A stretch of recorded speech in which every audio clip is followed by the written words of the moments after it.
Bueno, ahí estamos. Fran, un gusto que estés acá con nosotros en una Wix Talk. Esto como estábamos conversando hace unos minutos, te seguimos hace unos cuantos años Gracias. como el hacker de las startups.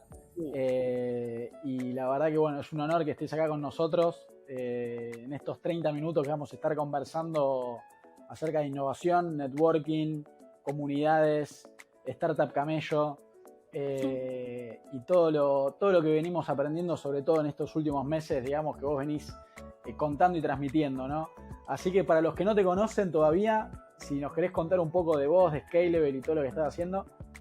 Bien. Hace unos 7 años, justo hoy en LinkedIn dice que son 7 años, fundé Scalable con una idea de traer aprendizajes que había tenido en Stanford y siguiendo varios libros que surgieron de ese curso, eh, las nuevas metodologías de negocios que surgen a raíz de los 2000, metodologías súper provocadoras que cambiaban totalmente la forma de pensar los negocios de lo que habíamos aprendido en la facultad y que curiosamente hasta el día de hoy no se aplican. Muy poquitos le prestan atención y en general están muy distorsionadas, se podría decir. Y, y en ese momento empecé con una especie de company builder donde me juntaba con otros emprendedores, algunos ya con empresas funcionando o comenzando, otros con ideas, y los ayudaba con esta metodología a escalar el negocio.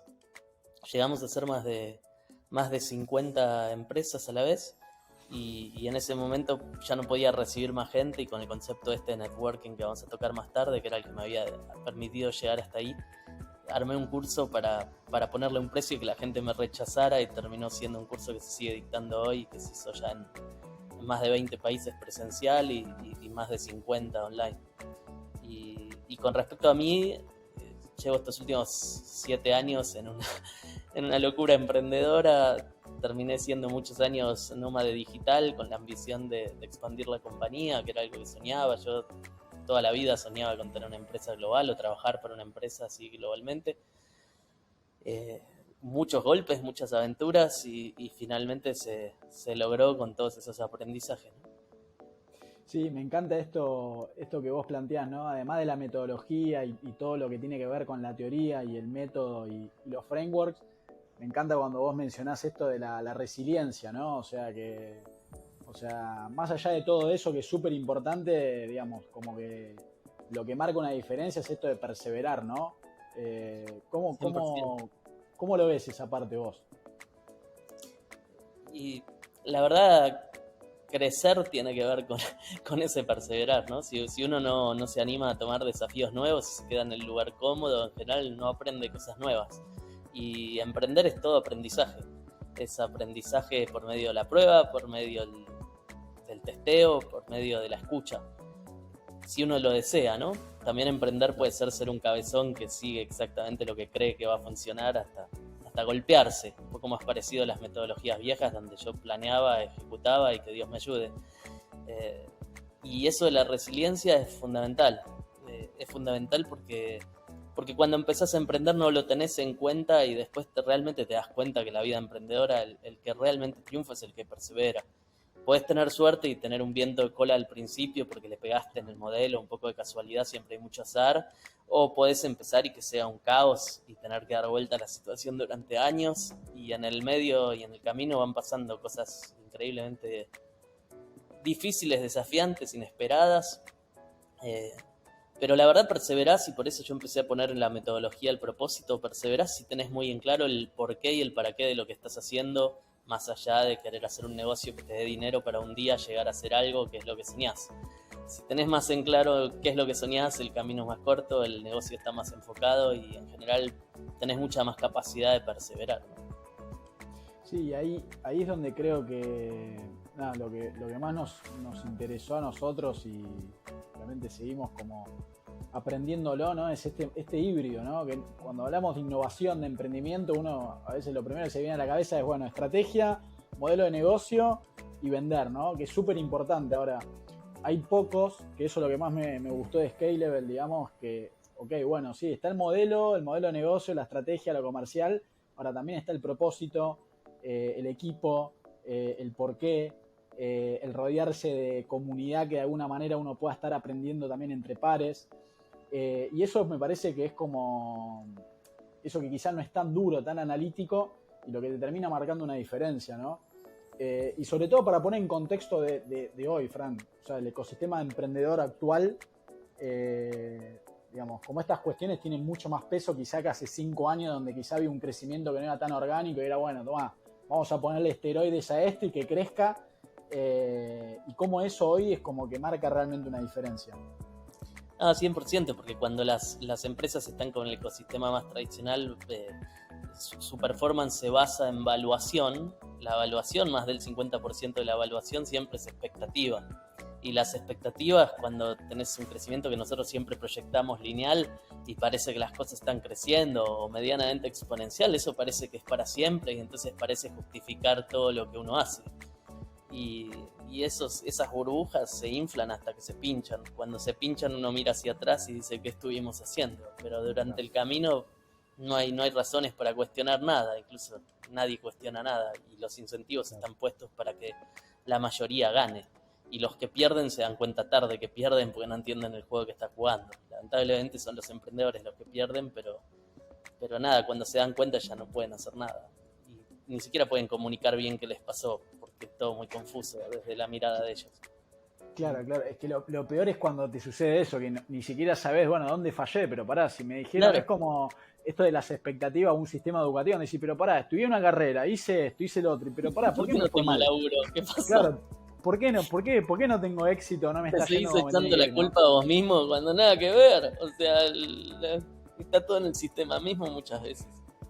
Y en esto de la mentalidad, ¿no? Que vos me encanta, Fran, porque lo planteas mucho, ¿no? Esto de hacerse las preguntas y la curiosidad y el networking y ser un giver y escuchar, digamos, son como varios conceptos que tienen que ver con esta mentalidad de aprendiz y de, como decías vos, ¿no? De desear aprender continuamente y tener curiosidad, ¿no? Eso como que es un factor que no se tiene muy en cuenta y es lo que también podría llegar a marcar una diferencia.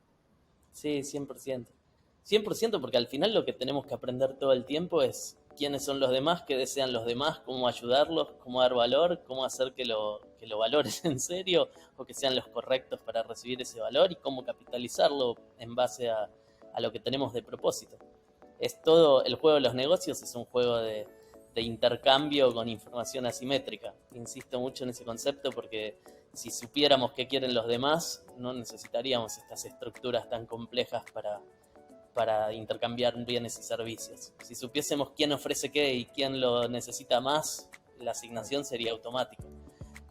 Todo el trabajo de los negocios es en un mundo confuso, lleno de billones de seres humanos, satisfacer necesidades que pueden estar en la otra punta del mundo cuando vos las estás generando en tu país. Esa complejidad, con todas sus imperfecciones, el sistema este que se inventó las medianamente resuelve, pero las grandes oportunidades están en todas las que no se ven. Claro. O sea, en general venimos de un mundo que resuelve todo con productos genéricos para las masas, que viene de la revolución industrial, con gente empezando a tener algo de poder adquisitivo, y ahora el mundo se torna en algo completamente distinto en los negocios, con cosas personalizadas, posibilidad de tener versiones para cada usuario absolutamente distintas y muchísimas necesidades insatisfechas que se siguen satisfaciendo con productos genéricos. Entonces hay espacio para hacer negocio por todos lados. Lo que pasa es que si el modelo no es el correcto, apuntás a tener el mercado masivo desde el comienzo, apuntás a que sea un unicornio, tratás de crecer algo que no escala ni de casualidad, subvencionás a los usuarios y realmente no se satisface ni se genera el valor a toda esa gente que está esperando soluciones. Entonces oportunidades para emprender hay infinitas y negocios rentables hay muchísimos, solo que cambia la lógica de algo tan repetible y escalable y gigante por muchísimas oportunidades al alcance de la mano, mirando el mundo distinto, partiendo de la escucha de los demás. Es que termina siendo como este cambio a nivel global, ¿no? De la atomización y la descentralización, ¿no? O sea, de estar todo centralizado en una propuesta, quizá como decías vos, genérica. Esto del efecto red y hacer cuestiones, digamos, propuesta de valor de nicho, permite que en vez de que haya un gran unicornio que dé digamos, con un crecimiento inorgánico y que dé una propuesta de valor genérica, pase a haber, no sé, quizá 100 empresas más chicas donde den una propuesta de valor más customizada, más anichada, y que de alguna manera el valor que termina generando, bueno, es lo que cada uno define que es valor, ¿no? O sea... Es que en esencia es lo que es. Lo que pasa que antes, al no haber opciones, terminaba uno aceptando lo mejorcito que encontraba de lo que existía, o de lo que tenía acceso o conocimiento que existía. Es súper interesante esto que vos planteás también del concepto como de startup camello, ¿no? O sea, que bueno, esto es como algo inevitable, ¿no? Al fin y al cabo hay muchas cosas que son inevitables. Más allá de lo que uno pueda hacer, hay cambios, tendencias, digamos, coyunturales, geopolíticos y demás, en hábitos del consumidor, ¿no? Esto que vos también ves como de poder tener un mapa de actores y una vista quizá más panorámica o más sistémica, donde termina yendo, ¿no? Hacia un modelo más como de startup camello, ¿no? Que vos eso lo mencionás mucho. ¿Cuál es la diferencia entre, digamos, una startup tradicional con un crecimiento no orgánico y este concepto de startup camello? Bueno, el startup camello surge como una de estas definiciones, jugando con los unicornios, camellos, habían varias que van apareciendo. Tiene que ver con la resistencia de este animal en el desierto, que puede estar muchísimo tiempo sin tomar agua, y qué sé yo, y en realidad se apunta a empresas que se puedan sostener con sus propios fondos y tratar de no quebrar en crisis que les permiten, que los dejan sin cash flow o los dejan sin recursos. En realidad lo que hablan las startups camellos es una empresa sana que tenga ganancias. Lo que pasa es que se distorsionó todo porque durante muchos años el ecosistema tradicional anula las ganancias y pide crecimientos a pérdida, con la ilusión de que en algún momento eso se va a compensar de forma exponencial, pero en la práctica se ve mínimas veces que eso suceda. La gran mayoría quiebra, incluso la cantidad de quiebras de unicornios. Imagínate que si existían empresas que valían billones de dólares, ¿cómo puede ser que quiebren tan fácil, en un segundo? Y es porque esos billones de dólares, lo que hay que entender es que no es que los está generando la empresa. La empresa está valuada a esos billones, súper inflada, considerando las ganancias futuras de aquí en 60 años, porque se cree que la empresa va a ser exponencial, o las ganancias presentes de 60 años. El modelo tradicional apunta a generar mayor valuación, y la mayor valuación se genera en base a lo que tenés de números reales de la empresa más las expectativas futuras. En una startup los números reales de la empresa no los ve nadie, entonces es casi 100% expectativas futuras en base al cuento que contás.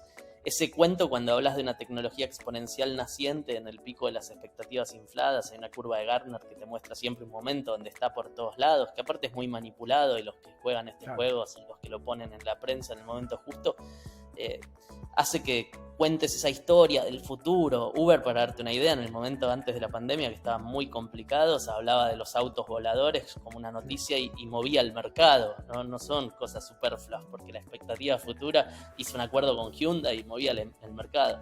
Entonces, en ese cuento que vos vas contando, permitís hacer sucesivas rondas, esas rondas le meten más dinero a la compañía, ese dinero a la compañía genera más expectativas y aparte le da más capital, ese capital y más sobre todo las expectativas generan la nueva evaluación, y se infla de alguna manera el valor de una empresa subvencionándoles servicios y productos a los clientes de forma tal que parece que a futuro esto va a ser genial, y muchas veces no lo es. Y ahí lo que cuento mucho en el curso es qué hay detrás.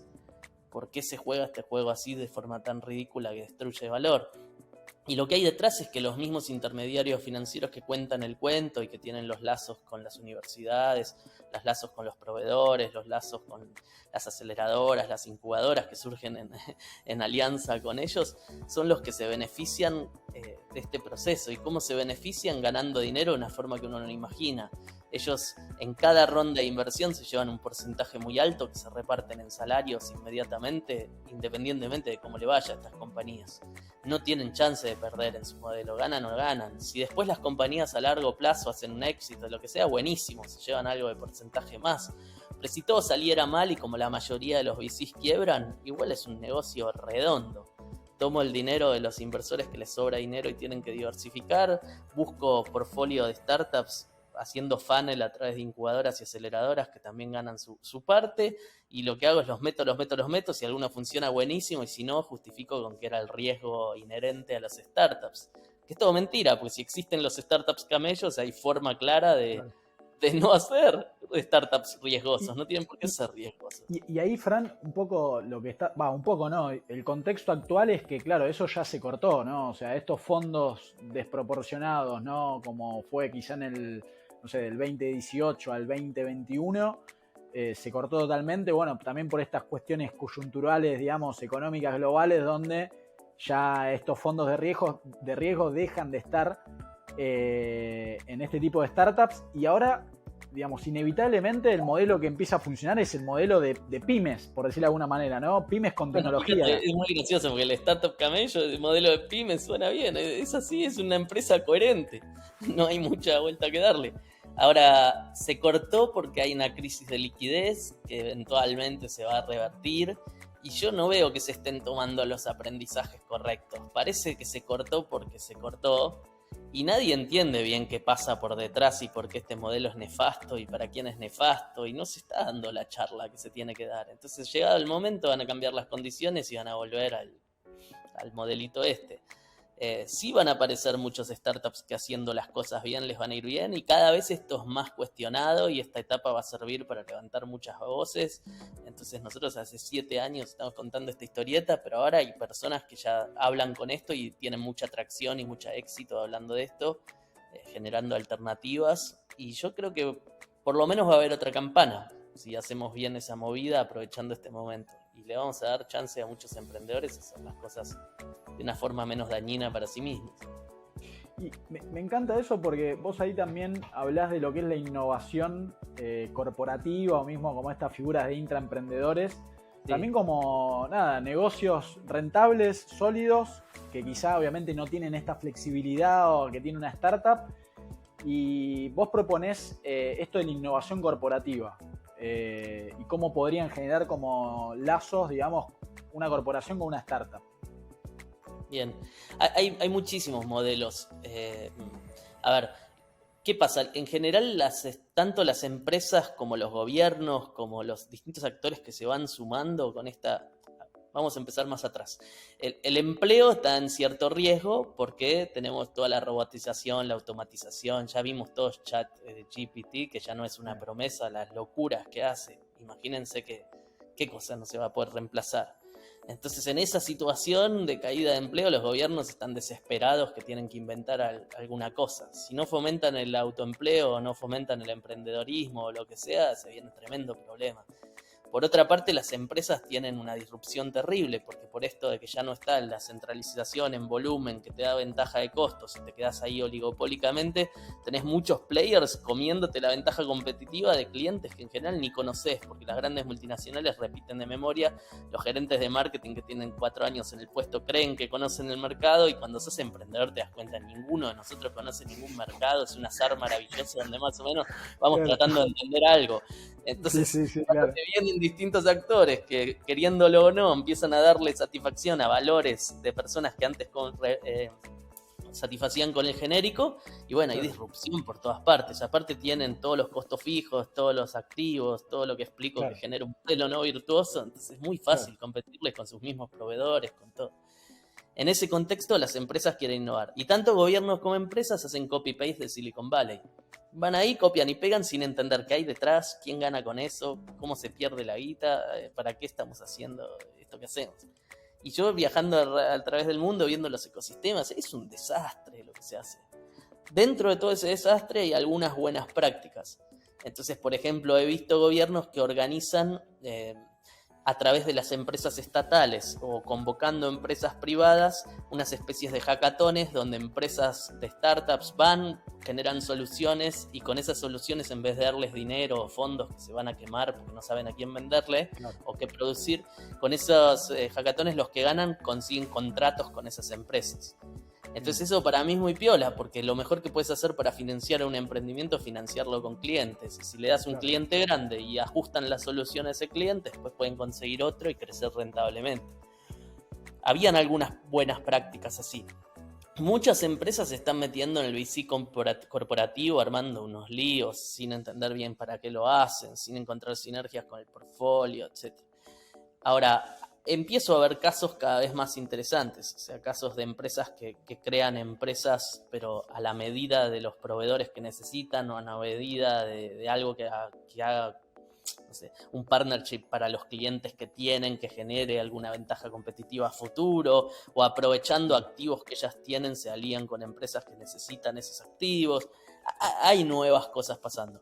Lo que sí quiero resaltar con la innovación corporativa es que las herramientas de negocio, el conocimiento de negocio y la mentalidad de negocio que se necesita es de estas nuevas metodologías de más allá de los 2000, y estas nuevas metodologías por su cuenta no sirven para nada. El que hace solo design thinking se perdió la mitad del barco. El que se mete con Agile y lo hace toda la empresa, en general, que es una movida empujada por las consultoras estas top, destruye todo. No sabes la cantidad de destrucción de valor que veo cuando entro a las empresas y pasó alguna de estas importantes consultoras.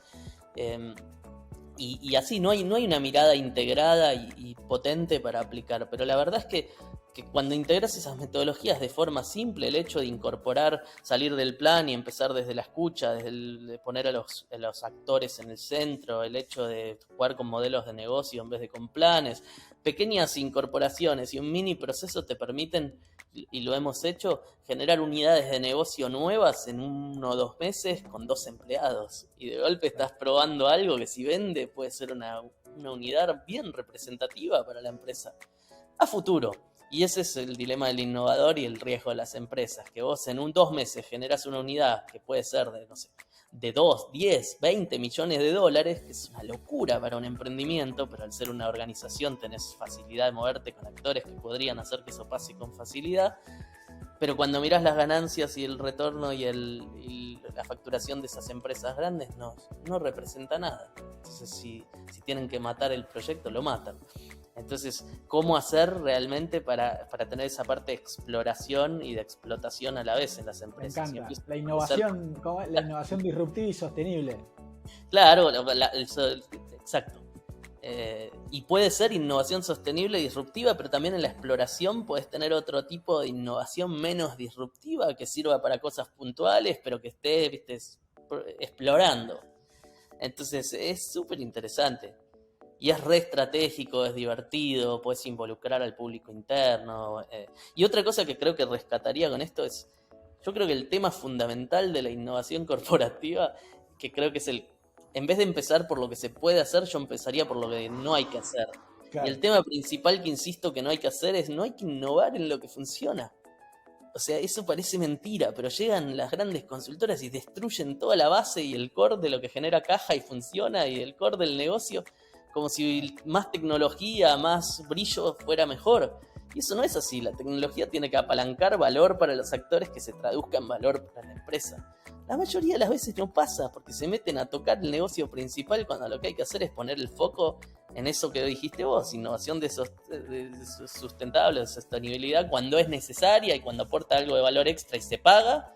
Y mucha innovación pensando a futuro y protegerse de lo que pueda pasar a futuro con los cambios en actores que le peguen al modelo. Sí, creo que ahí, Fran, esto que hablábamos en su momento cuando vos publicabas algo de esto, ¿no? El tema de la mentalidad, ¿no? Que detrás de toda técnica, metodología, lo importante que es trabajar sobre quizá lo que es la masa crítica, ¿no? Decir, bueno, porque muchas veces querer llevar un cambio de esto, primero es, bueno, seleccionemos a esos intraemprendedores, ¿no? Bien. Esos que tienen, esos empleados, por decir de alguna manera, pero que tienen esa mentalidad de emprendedor, de volatilidad, de cambio. ¿Vos ahí qué tips podrías dar, digamos, como para identificar a estos perfiles y que sean como embajadores de la innovación o del cambio que se implemente? No, yo creo que para identificarlos es como cuando vos buscas un gerente. El gerente ya es gerente antes de que lo nombres. El gerente que se forma internamente en la empresa, cuando te das cuenta ya está haciendo las funciones. La gente lo respeta, le piden la información, en los proyectos básicamente se torna referente, encuentra nuevas soluciones, guía el camino y cuando vos mirás tu equipo y decís quién es el que me va a suceder, te das cuenta inmediatamente quién es, porque el intraemprendedor es proactivo, va para adelante, hace cosas, busca alternativas, aprende, no se queda con el status quo. Eso es para identificarlos. Pero después también la mejor manera de formar intraemprendedores, más allá de darles cursos y hay herramientas, le puedes dar de todo, pero es ponerles un objetivo de innovación. Y eso es lo que se pierde de vista. El objetivo de innovación no es que brille, ni que tenga tecnología, ni que tenga, no sé, una incubación. El objetivo de innovación es resolver un problema distinto. Así de simple. Vos agarrás a cualquier persona y le decís, tenemos esto así, tiene que estar así, y le das un desafío de innovación, de llevar una cosa hacia otro lugar, y vas a ver cómo se vuelve creativa la persona inmediatamente, y vas a ver cómo desarrolla un espíritu intraemprendedor. El tema es que a veces se le pide a la gente que sea innovadora, como decir, sea ágil, que se usa como excusa para echarlos cuando no tienen ninguna posibilidad de ser ágil porque no le dijeron, nadie sabe que es ser ágil en las empresas. No, o sea, yo estuve ahí bueno, no quiero decir nombres, pero estuve en un foro importante de una institución que forma a los coaches y consultores Agile, y cuando les pregunto cuáles son los valores de la agilidad, no me lo saben decir. ¿Por qué? Porque capacitan en Scrum. Y los valores se pierden de vista y los principios se pierden de vista. Y entonces cuando los querés bajar a tierra, esos principios que suenan de IT, la gente no los logra interpretar en términos de MVP, en términos de dar valor, en términos de escucha, en términos de stakeholder centric. O sea, hay un desconocimiento brutal de las cosas. Entonces se aplican cosas y creemos que sabemos y en la práctica genera unos problemas bárbaros. Es que al fin y al cabo la sobreinformación es abismal y hoy es muy complicado, hoy y siempre, ¿no? Pero hoy mucho más esto de poder hacer simple lo complejo, ¿no? Y hay tanta complejidad que justamente lo complejo es, bueno, ¿cómo hacemos esto simple?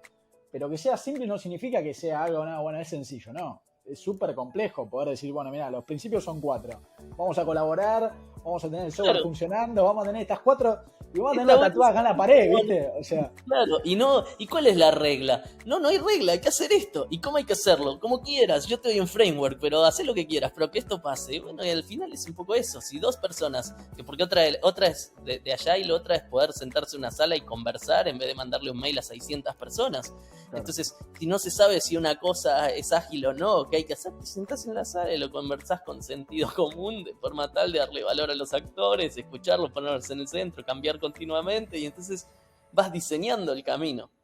Pero lo que pasa es que se le pone una sofisticación innecesaria y se usa Scrum, que es una herramienta de productividad para cualquier cosa, y se arman squads porque hay que armarlos porque lo dice el mercado, y se hace un desastre bárbaro.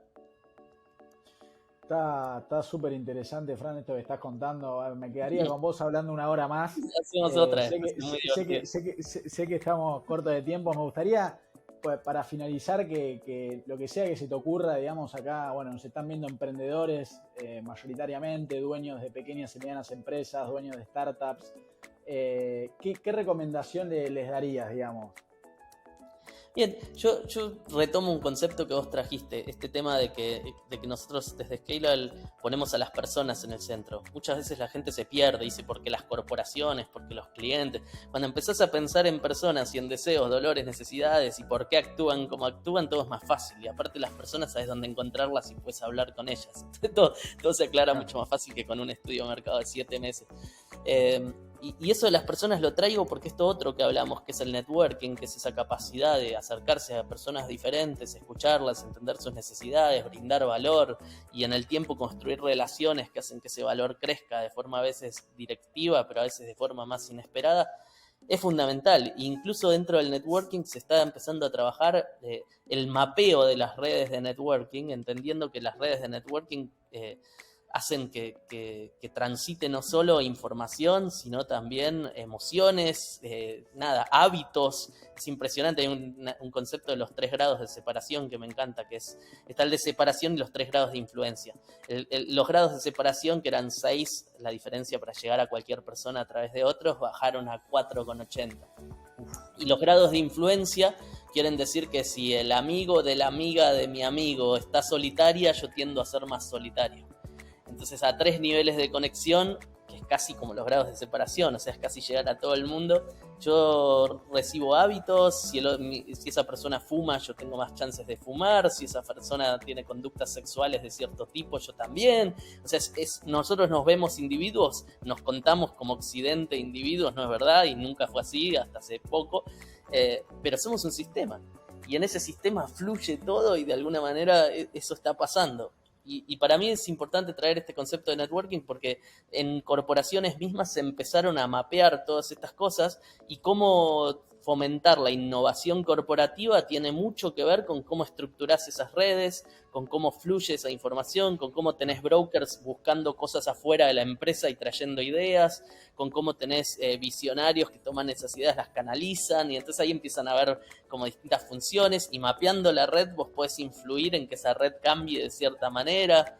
Entonces es como un descubrimiento similar al microbioma en medicina, donde las bacterias de golpe empiezan a ser importantes junto con la sangre y no quedan desconsideradas. Bueno, acá en la empresa tenés el organigrama, pero de golpe tenés el mapa de networking también. Y cada vez más yo creo que los negocios van a ser stakeholder-centric. Empiezan a entender que todo tiene que ver con entender no solo a ese consumidor, sino esa dinámica de intereses, mapa valores, deseos. Súper apasionante. Sí, es súper interesante. Bueno, ahí nada, aparte uno a veces dice networking, viste, como si fuese networking. No, es toda una disciplina. Como bien explicado vos también, es súper completo. Parece como que hoy doy la tarjeta y no tiene nada que ver. Es impresionante y está recién empezando a ser estudiado, entonces hay muchísimo para aprender. Bueno, Fran, nada, me encanta todo lo que conversamos, súper entretenido, interesante, y bueno, el próximo lo hacemos ahí orientado en networking. Eso amerita lo que es networking, es algo fascinante que yo, en lo personal no lo tenía tan bajado como lo que puede ser una metodología, design thinking, lean startup, que más o menos quizá para el emprendedor no lo conoce, pero el networking como disciplina, como vos lo contás. Vos lo conocés bien porque ustedes leen, se preparan, hacen un buen laburo, investigan, pero bueno, la mayoría pero se queda lo que es el networking es algo es muy nuevo el networking, y creo que ahí hay mucha tela para cortar. Así que bueno, Fran, te agradezco mucho por el tiempo. 100%, cuando quieras, Santi, gracias por todo, gracias por el espacio, y ojalá hagamos cosas juntos este año. Si seguimos creando teoría de un poco de todo. Bueno, Fran, te mando un fuerte abrazo. Un abrazo. Nos vemos. Cuídate mucho. Nos vemos.